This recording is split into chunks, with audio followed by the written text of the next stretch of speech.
CJP സമരത്തിലെ CRPF നടപടി protocol പാലിച്ചെന്ന് റിപ്പോർട്ടുകൾ പുറത്തുവരുന്നു. RAF ഉദ്യോഗസ്ഥർക്കെതിരെ നടപടിക്ക് അനുമതി നൽകിയില്ല. ഭയമില്ലാതെ ചുമതല നിർവഹിക്കാനും നിർദ്ദേശം.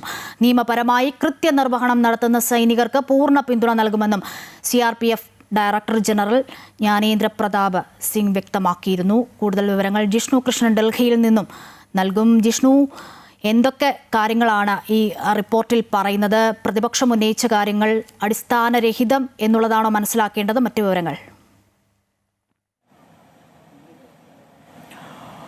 ശ്രീജ, ഡൽഹിയിൽ CJP നടത്തിയിട്ടുള്ള സമരത്തിന് നേരെയുണ്ടായിട്ടുള്ള പോലീസ് നടപടിയിൽ വലിയ രീതിയിലുള്ള ചർച്ചകളും ഒപ്പം പ്രതിഷേധവും പ്രതിപക്ഷം ഉയർത്തുമ്പോഴാണ് എല്ലാ നടപടികളും പ്രോട്ടോകോൾ പാലിച്ച് തന്നെയാണ് ഉണ്ടായത് എന്ന് CRPFന്റെ റിപ്പോർട്ട് വ്യക്തമാക്കുന്നത്. അതിൽ RAF ഉദ്യോഗസ്ഥർ വിദ്യാർത്ഥികൾക്ക് നേരെ, ഈ സമരക്കാർക്ക് നേരെ പെല്ലറ്റ് ഗൺ ഉപയോഗിച്ചെന്നും ലാത്തി ചാർജും കണ്ണീർ വാതകവും ഉൾപ്പെടെ ഉപയോഗിച്ചത് ഈ പ്രതിഷേധക്കാരെ അടിച്ചമർത്തിയെന്നുള്ള രാഷ്ട്രീയ ആരോപണം പ്രതിപക്ഷം ഉന്നയിക്കുമ്പോഴാണ് എല്ലാ പ്രോട്ടോകോളുകളും പാലിച്ച് തന്നെയാണ് നടപടി ഉണ്ടായത് എന്ന് CRPF വ്യക്തമാക്കുന്നത്. ഇതുമായി ബന്ധപ്പെട്ട് വിശദമായ റിപ്പോർട്ട് CRPF നൽകിയിട്ടുണ്ടെന്ന് മനസ്സിലാക്കുന്നു. ഒപ്പം ഒരു വിശദമായ പ്രതികരണം കഴിഞ്ഞ ദിവസം ഈ വിഷയത്തിൽ ഒരു പരിപാടിയിൽ സംസാരിക്കവേ CRPFന്റെ ഡയറക്ടർ ജനറൽ ജ്ഞാനേന്ദ്ര പ്രതാപ് സിംഗ് വ്യക്തമാക്കിയിരുന്നു. അദ്ദേഹം ചൂണ്ടിക്കാട്ടിയത് നിയമപരമായി കൃത്യനിർവഹണം നടത്തുന്ന സൈനികർക്ക് പൂർണ്ണ പിന്തുണ നൽകും. അത്തരത്തിൽ നിയമപരമായുള്ള ചുമതല വഹിക്കുമ്പോഴുണ്ടാകുന്ന ഏത് പ്രശ്നങ്ങളും ഡയറക്ടർ ജനറൽ എന്ന രീതിയിൽ അതിന്റെ ഉത്തരവാദിത്തം താൻ ഏറ്റെടുക്കും എന്നുള്ള രീതിയിലാണ് ഈ CRPFന്റെ ഡയറക്ടർ ജനറൽ ജ്ഞാനേന്ദ്ര പ്രതാപ് സിംഗ് വ്യക്തമാക്കിയത്. അതായത് CRPF ഉദ്യോഗസ്ഥർക്ക് കൂടുതൽ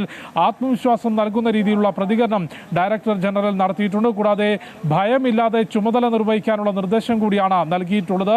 ഈ CJP സമരവുമായി ബന്ധപ്പെട്ട് CRPF RAF ഉദ്യോഗസ്ഥർക്കെതിരെ നടപടി വേണമെന്ന് പ്രതിപക്ഷം ശക്തമായി വാദിക്കുകയും അതനുസരിച്ച് അല്ലെങ്കിൽ അതിനുവേണ്ടി പാർലമെന്റിനകത്തും പുറത്തും വലിയ പ്രതിഷേധം ഉയർത്തുമ്പോഴാണ് എല്ലാ പ്രോട്ടോകോളുകളും പാലിച്ചുകൊണ്ട് തന്നെയാണ് നടപടി ഉണ്ടായതെന്ന് CRPFന്റെ റിപ്പോർട്ട് വ്യക്തമാക്കുന്നതും ഭയമില്ലാതെ ചുമതലകൾ നിർവഹിക്കണമെന്നും നിയമപരമായി ചുമതല നിർവഹിക്കുമ്പോൾ ഉണ്ടാകുന്ന കാര്യങ്ങളുടെ പൂർണ്ണ ഉത്തരവാദിത്തം താൻ ഏറ്റെടുക്കുമെന്ന് CRPFന്റെ ഡയറക്ടർ ജനറൽ തന്നെ വ്യക്തമാക്കിയത്.